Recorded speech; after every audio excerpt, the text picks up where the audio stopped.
बाड़ू मुँह फुला के, काहे धनी सुतेलू तू देहिया घुमा के। काहो सुते दे चुपचाप। 4 दिन से बोलेलू ना बाड़ू मुँह फुला के, काहे धनी सुतेलू तू देहिया घुमा के। काहे कैले बाड़ू ऐसन हालतिया। सुनो बोला नथिया पिया नथिया पिया नथिया जबल गढ़ई बना बलम करब नाही बतिया। जबल गढ़ई बना बलम करब नाही बतिया। अच्छा तो ये बात बा। हो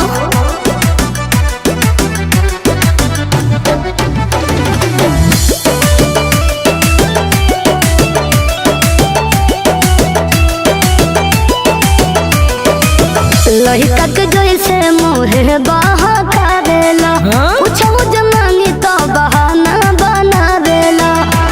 अरे सुना जाने मान, का सुन अब ही खाली बाबा किट हमार बात मनाए धनिया। लेके आइब जब जाइब बाजार बूझा परेशानिया। ऐसे रखना उदास तू सुरतिया। हे जानू नथिया पिया नथिया पिया नथिया जबल गढ़ई बना बलम करब नाही बतिया। जबल गढ़ई बना बलम करब नाही बतिया।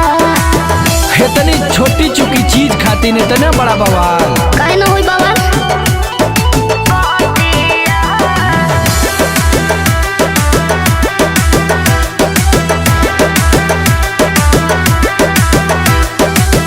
आगे लगो राजा जी अरे तोहरा कमाई के, इसके आनंद कुछ देलो ना हिलाई के।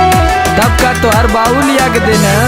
तब का इतना हाली कैसे रानिया हमार भुलाई जालू तू बतिया। किन के देले रहनी पिछला साल सड़िया कलकतिया। काहे समर के करेलू दुर्गतिया।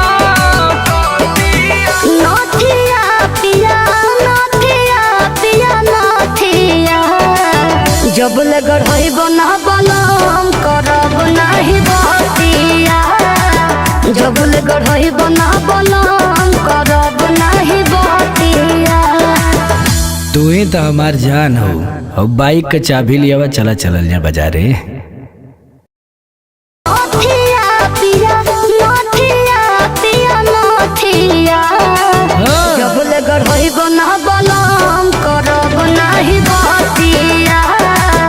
जबल गढ़ई बना बलम करब